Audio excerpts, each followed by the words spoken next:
नमस्कार बच्चों, मैं उमेश शर्मा। बिहार के प्राथमिक शिक्षा निदेशक विक्रम बिरवक जी के द्वारा एक आदेश जारी किया गया है कि टीईटी पास होने पर ही प्रशिक्षण प्राप्त शिक्षकों को विरमण तिथि से प्रशिक्षित वेतनमान प्राप्त होगा। ये इस इंफॉर्मेशन का महत्वपूर्ण मामला क्या है, इसके बारे में मैं आप लोगों से बात करूंगा।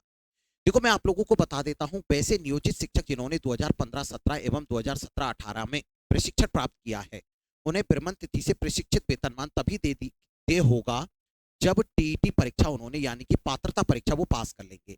यह आदेश प्राथमिक शिक्षा निदेशक विक्रम बिरवक जी के द्वारा जारी किया गया। और यह जारी क्यों किया गया कि एक कैंडिडेट है मनोज कुमार जी।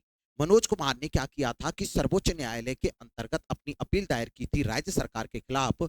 उसका फैसला आ गया था। उसके सुनवाई के बाद 16 जनवरी को पारित आदेश के अनुपालना में दिया गया था। भागलपुर के जिला शिक्षा पदाधिकारी को इन्होंने आदेश भी जारी कर दिया है कि याचिकाकर्ताओं की सेवा पुस्तिका तथा संबंधित प्रमाण पत्रों की जांच करके इसकी पूरी तरीके से इंफॉर्मेशन जारी की जाए। सबसे पहले बात आती है कि यह नियोजित शिक्षक कौन है। सबसे पहले आप लोगों को यह बता देता हूं। नियोजित शिक्षकों के बारे में यदि मैं आप लोगों से बात करूं तो नियोजित शिक्षक वे शिक्षक है बिहार में जिनको 2003 के अंतर्गत एक शिक्षा कर्मी के रूप में 11 महीने के लिए लगाया गया था 1500 रुपए के वेतनमान पर। 11 महीने के लिए 1500 रुपए के वेतनमान पर लगाया गया। सन 2006 में इनको राज्य सरकार को ऐसा लगा कि 2006 में राज्य सरकार को लगा कि इन्हें राज्य सरकार का कर्मचारी बना देना चाहिए, शिक्षक बना देना चाहिए। तो इन शिक्षकों को एक पद दिया गया था, एक नाम दिया गया था, जिन्हें कहा जाता है नियोजित शिक्षक कहा जाता है। क्या कहा जाता है? नियोजित शिक्षक। अब क्या हुआ, समय समय पर राज्य सरकार ऐसे नियोजित शिक्षक या ऐसे शिक्षाकर्मी समय समय पर लगाती रही।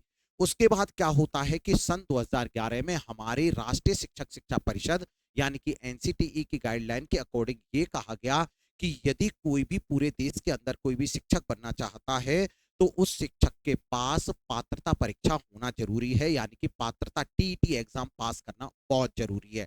अब इसके एवज में क्या किया गया है, यहां पर यह कहा है कि जिन कैंडिडेट ने 2015-17 या 2017-18 में जिन्होंने डीएलएड की डिग्री प्राप्त की है, तो डीएलएड की डिग्री प्राप्त होने के बाद ऐसे विभिन्न प्रकार के कर्मचारियों का या ऐसे नियोजित शिक्षकों का वेतनमान तभी बढ़ाया जाएगा यदि वो टेट एग्जाम पास कर लेंगे। ये टेट एग्जाम पास करना क्यों जरूरी है? क्योंकि आपको एनसीटीई की गाइडलाइन के अकॉर्डिंग यानी कि राष्ट्रीय शिक्षक शिक्षा परिषद की गाइडलाइन के अकॉर्डिंग पूरे देश के अंतर्गत यदि कोई भी प्राथमिक शिक्षक बनना चाहता है, 1 से 8वीं तक का यदि गवर्नमेंट शिक्षक यदि बनेगा, तो उसके पास टेट एग्जाम की यानी कि पात्रता परीक्षा की डिग्री होना आवश्यक है।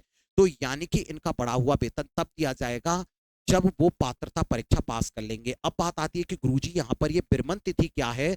तो विरमण तिथि के बारे में आप लोगों को बता देता हूँ। विरमण तिथि वह तिथि है जिस दिन आपको डीएलएड की डिग्री प्राप्त हुई है। जिस डेट में आपने डीएलएड की डिग्री प्राप्त की है, डीएलएड का डिप्लोमा प्राप्त किया है, उस तिथि को कहा जाता है विरमण तिथि।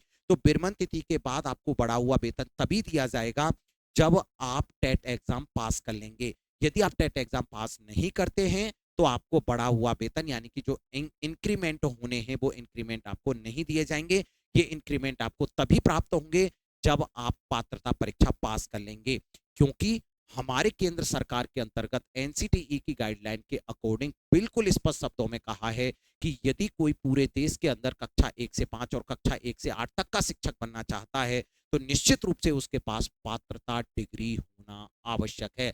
तो यदि वो पात्रता परीक्षा पास कर लेंगे तो वो पूरी तरीके से गवर्नमेंट कर्मचारी माने जाएंगे और इनको बढ़ा हुआ वेतन, उनके बढ़ा हुआ वेतन बिल्कुल टेट एग्जाम पास करने के बाद ही दिया जाएगा। और ये बढ़ा हुआ वेतन उनको उनकी विरमण तिथि से प्राप्त होगा। विरमण तिथि का मतलब है कि जब उन्होंने अपना डिप्लोमा या अपना जो भी डीएलएड डिग्री है वो उन्होंने प्राप्त कर ली है, उसके बाद ये प्राप्त हो जाएगा। लेकिन टेट एग्जाम यानी कि पात्रता परीक्षा पास करनी पड़ेगी। थैंक यू दोस्तों, धन्यवाद।